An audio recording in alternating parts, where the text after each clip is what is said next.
Hey guys, Mr. King here. We're going to continue today talking about the Earth's weather, but today we're going to focus on the clouds. And these clouds are definitely related to the amount of water vapor in the air, and clouds are the reason why we have precipitation. And we talked about how when you have cold air and warm air, you're able to hold a different amount of water vapor.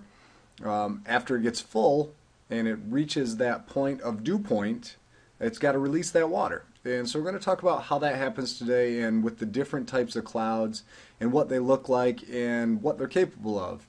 Obviously, there's a lot of different looking clouds in the atmosphere, and each type does a specific thing.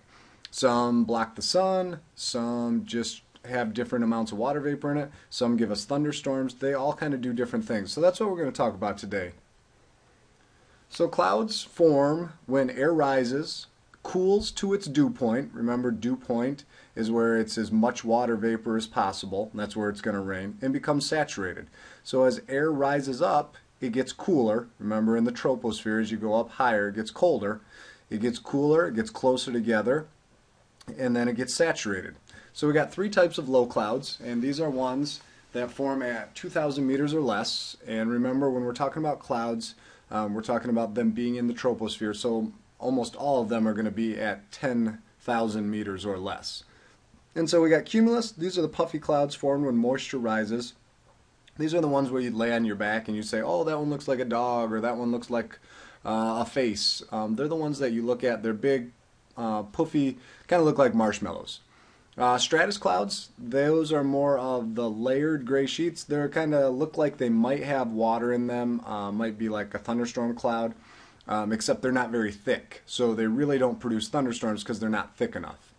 And then the nimbostratus, they're low, dark, and thick, and they do a really good job hiding the sun. Now, they're not going to give us thunderstorms. They're too close down to the ground, so they're going to be in a warm area. Remember, as you get higher up, it gets colder, and that's going to make the air molecules come closer together, which would squeeze out the water vapor. Nimbostratus clouds are close down to the ground, so they're still getting a lot of heat from the earth. So even though they're low and dark, which means they have a lot of water vapor in them and they're thick, we're not going to get a lot of precipitation out of them because they're able to hold a lot of water vapor without having to get it up. Since it's warm air, they're still really spread apart, so a lot of water vapor can be stored in there. Above the low clouds, we got the middle clouds. They're from 2,000 meters to 8,000 meters. Most are layered. They're pretty tall. They're kind of stacked on top of each other. Names have alto in the prefix, so we've got altocumulus or altostratus, and they can produce light precipitation. Now this makes sense. If we go back to the other ones, we're not getting a whole lot of precipitation here because it's still warm. It's still got the air molecules spread out. As we go up a little bit higher, now we're in the middle clouds, we're going to get a little bit of light precipitation because it's cooling. And as they get cooler, the air molecules move closer together and they squeeze out that water vapor. And so this is going to give us some light precipitation. We're going to get a little bit of rain or snow from these things. It depends on the day, but if you have a huge drop in temperature and these middle clouds get really cold, then you can get a good amount of precipitation. If it's just a regular day, you're just going to get a light amount because the temperatures are not changing all that much, but they are changing enough to make those air molecules move in closer together and squeeze out that water vapor. So above them we got the high and vertical clouds. Now if you think about the highest point in our troposphere, we're talking about 10,000 meters or 10 kilometers. And it's cold there. And that means that there's not a lot of space between the cold air molecules to hold water vapor. So these are the ones where we're going to get some thunderstorms. Okay, we've got cirrus clouds, which are wispy high-level clouds. Those kind of, I always think about, those are like if someone took like a paintbrush and just kind of just gently like whipped it across a piece of paper and just made like a little bit of a streak. That's what a cirrus cloud looks like. Cirrostratus is a high-layered cloud that can cover the sky. This one's a little more thick. And then cumulonimbus, these are the most popular ones. These are the ones you guys can probably identify pretty easily. They're the thunderstorm clouds. They're really big, they're thick, they're dark, and they can produce heavy precipitation. And once again, this makes sense because they're up high in the troposphere where it's cold. And so they can't hold a lot of water vapor, and as that warm air rises and gets into this high level, that's going to squeeze it out, and all these big thick clouds, the cumulonimbus ones that are thunderstorm clouds, they're going to get rid of everything. And that's why we get dumped on when we have thunderstorms. That's why when it rains so hard, because you've got this big, thick cloud that had all this water vapor stored in it because it was warm, and then it rose up because it continued to rise, because that's what warm air does. And then once it got up into the top layer of the troposphere, the temperatures are colder there because we're farther away from the Earth, so there's not the heat coming from it. It squeezes those cumulonimbus, and that's when we get the downpours. So if you take a look at the picture, here's your different looking types of clouds. You can see the low level ones, the cumulus. Remember, those are the ones where you're probably looking at those and saying, oh, that one looks like a flying saucer, or that one looks like a kangaroo or something like that. Alto in the middle. Remember, alto is the prefix that goes with them. And those are in the middle. They don't really give us much precipitation. And then way up top, we got the cumulonimbus. Big, thick, carries all the thunderstorms. Cirrus, those are those ones I talked about with the paintbrush being kind of like a wispy stroke. And cirrocumulus, once again, kind of checkered throughout the sky a little bit there. So you can look at these, and you guys probably can identify them just by looking at them and being like, oh yeah, I've seen that before. I recognize that. But cumulonimbus is probably the one that gets the most recognition because you know when a thunderstorm's coming in. You know what those clouds look like because ever since you were little, your parents said, you know, watch the sky. If it starts to look like it's going to get nasty out, come inside. And then also cumulus, you probably spent some time on outdoors, laying on your back, staring up at the clouds, maybe sitting on your trampoline, laying down on it and looking up at the clouds and watching those big fluffy clouds come through. Those are all the cumulus ones. So with those different types of clouds, those give way to precipitation, falling water in the form of rain, freezing rain, sleet, snow, or hail. Obviously, the higher up you go in the troposphere, the colder it gets, so we squeeze it out, we get some more precipitation. When it's warm, the air is really spread out. Wind is air moving from one temperature or pressure area to another. Wind is created when you have warm air and cold air coming together. And you know cold air is kind of packed together tight. Warm air is kind of more spread together, apart. When those come together, they don't really mix well. You got like this big, thick, dense ball of cold and a big spread out ball of warm. They don't blend real well together. And so when they come together, that's when we get wind. And you guys will notice we'll have really windy days in the spring because you'll have one day where it's really cold and the next day it'll be really warm. And so you have two different types of air coming together. That's what creates wind.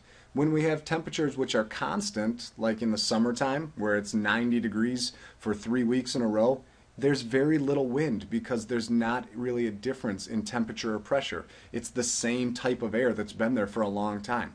So definitely in the springtime is when we get those really big gusts of winds and things like that because we have a big variation in temperature. If you look where tornadoes are, Tornado Alley, kind of in the middle of the United States because you have cold air coming down from Canada and you've got warm air coming up from like Mexico, and they meet kind of in the middle. And if they're really cold and really warm, that's when you get a tornado, when they start to swirl around because they're so different. And so that's what creates wind. You just have a difference in temperature or pressure. So there's a couple different types of wind.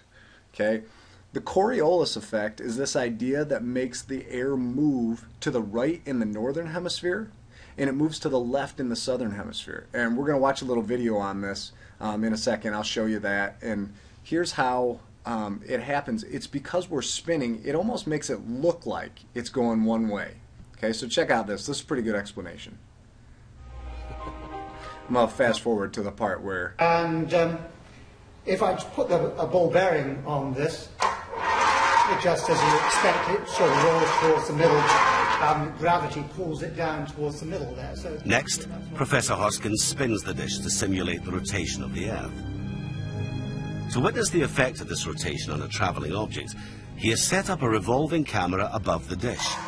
The ball bearing represents the air moving across the Earth's surface.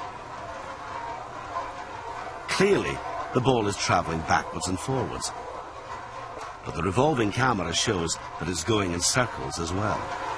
You see from here, it's almost rotating with the dish. But then when you look on there, what you see relative to this, and the camera that's rotating with it, it's going round almost in circles, snaking on itself. This simple experiment demonstrates that air is spun around by the Earth's rotation. So as our Earth rotates, that causes the air to spin around and around, and that's called the Coriolis effect. Now in the northern hemisphere, it moves to the right. In the southern hemisphere, you're coming from a different direction, so it moves to the left. And that's the way we get our weather. And when you think about it, all our air moves to the right in the northern hemisphere where we live. We get the weather from like Chicago. So if I want to know what it's going to be like in an hour here, I just look at Chicago and see what's going to happen. That weather is going to come across the lake and it's going to move to the right or to the east, and that's the way our weather travels. In the southern hemisphere, it does the opposite thing. It moves to the left, so your weather is going to travel from the east to the west. So whatever weather they're having out in California right now, in several days that weather will have moved toward us because the weather moves from the west to the east or to the right. We also have surface winds near the equator called trade winds. They're pretty warm. Prevailing westerlies are in the middle of the globe, so if you just went either above the equator or just below the equator, those are moving. And then the polar easterlies, those are colder winds, and those are near the North and the South Pole. The last type of winds we have are called jet streams, and these are strong winds at the top of the tropospheres. And jet streams are kind of cool because when you travel in an airplane, your flights are very different amount of time. So imagine I want to get on a flight, and I'm going to fly out of Chicago, and you guys can see where Chicago is on the map, and let's pretend I want to go to Texas. When I fly to Texas, I'm flying into, it looks like 120 mile per hour wind. That's going to slow my plane down quite a bit. So let's say the trip to Texas takes 3 hours. That's for me to go from Detroit, or from Chicago to Texas. So a 3-hour trip to get there. Now on my way back, instead of going into 120 mile per hour wind, I have 120 mile per hour wind at my back. That's going to push me along.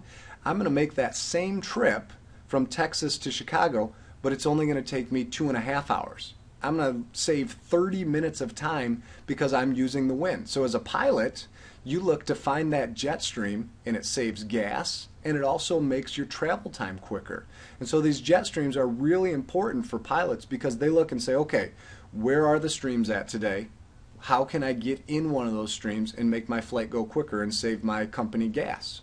When you're flying against them, you try to avoid them. You try to find the areas where the wind is not very strong, and that can make it so that you can make a decent amount of time when you're traveling to the west.